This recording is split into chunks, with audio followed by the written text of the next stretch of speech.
Amid the peaceful streets of Haddonfield, a presence looms, a figure as iconic as the falling autumn leaves, an unstoppable force with a reputation that strikes fear into even the most experienced prey. Some say it's the embodiment of evil itself, the kind of legend whispered about in hushed tones.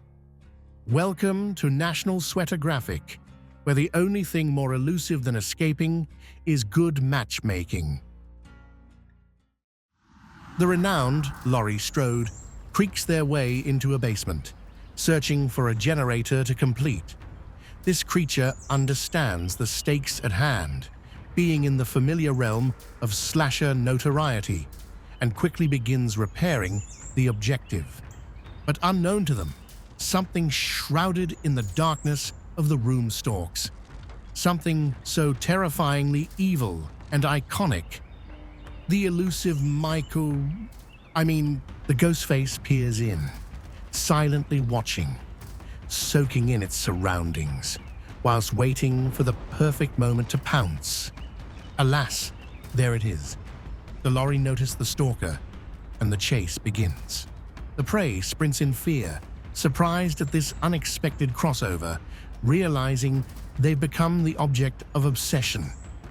Continuing onwards and just barely making it to a wild pallet, the prey stuns the predator and begins a courtship display. The Laurie crouches repeatedly, showing the beast their sweaty glutes in a fashion that still leaves sweatologists confused to this day. They flee to a nearby house, chaining their chase to another wild pallet. The Ghostface continues its delicate dance with its prey. The Laurie rightfully clings to the feeble wooden structure, although this one offers about as much protection as a roll of wet paper towels. The beast nods to itself in a small victory and begins to collect its kill. But what's this? Unbelievably, the Ghostface is returning the favor. Never before have we seen a killer lay it onto the prey with such grace. A wild yet beautiful sight of what nature has to offer us all.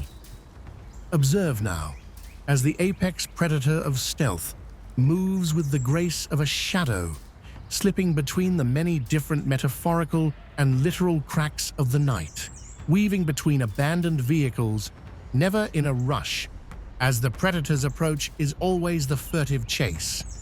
Getting some serious déjà vu, the prey enters another building in hopes of escaping the thrilling tremors of the predator. They walk slowly, each step faintly creaking the floorboards below, as they are once again greeted with the familiar sight of a pallet. But rather unwelcomingly, the predator presses its face up against the glass of a window, peering in with an unsettling mix of curiosity and malice. The Laurie watches as the opposing organism crouches up and down, mocking the prey from just moments earlier. I too would be stunned if my life was in danger, and the predator trying to kill me was reciprocating an ass shake. Dumbfounded, the Laurie was so distracted by the Ghostface's moves that they didn't even notice their own impending doom. Who gives a fuck about teabagging anyways? Welcome to the Thompson house, where the cornfield's main job is to gaslight you into thinking you're safe.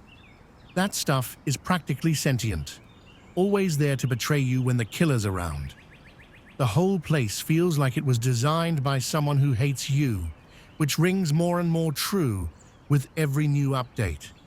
Perhaps I got a little too personal there. Sorry, Matthew, and more importantly, sorry, Corn.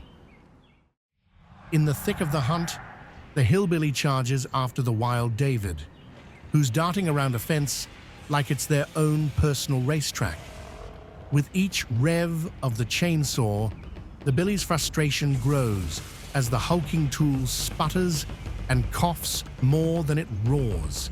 The predator's relentless swings are met with nothing but air, while David loops with the grace of a caffeinated middle schooler, leaving the chainsaw-wielding specimen to wrestle not only with the fence, but its own weapon of choice. The beast's youth was one of cracked earth and broken spirits, where every scream from the attic told them the world was as cold as its family's neglect. They learned not through affection, but through survival, each scar a reminder that the only constant was pain. It was amidst this bleakness that the predator found its companion, the chainsaw. At first, it was an extension of rage, a weapon to slice through the silence that haunted itself. But in time, it became something more. Something, the Billy realized, that they needed to master the craft before they begun the hunt of the trials. This was not the end, but rather the beginning of a rekindled relationship between a beast and its tool. Through bloodshed, the chainsaw became more than just an extension of the Hillbilly's anger. It became its voice in a world that never listened. Every shattered pallet was a symphony of destruction, a reminder that power wasn't granted but earned through pain. The Hillbilly became a tinkerer of the saw, a master of looping and a regular at Home Depot. Similarly, the Wild David was also training, but for a very different reason. This specimen has a heart full of toxin, the kind that fuels a fire in the soul. Every step, every loop was less about survival and more about proving something to a world full of doubt. The prey of the realm are tired of being eaten, and this Wild David is taking the first step forward in fighting back. The Hillbilly and David meet once more at the same weathered fence, the place where their rivalry has always played out. But this time, there's something different. These are seasoned warriors, scarred and wiser, their eyes locking in silent understanding. The chainsaw hums low in the predator's hand, whilst the prey breathes deep, fists clenched, ready for whatever comes next. Eyes dart to the pallet. The stakes are understood, and the chase is on. The Billy revs the chainsaw, as if to remind David that even now, death is not an escape. The David ducks and weaves, dodging with the grace of an animal who's fought too many battles to count, in no mither. They loop the fence again and again, neither side giving in, neither willing to show weakness.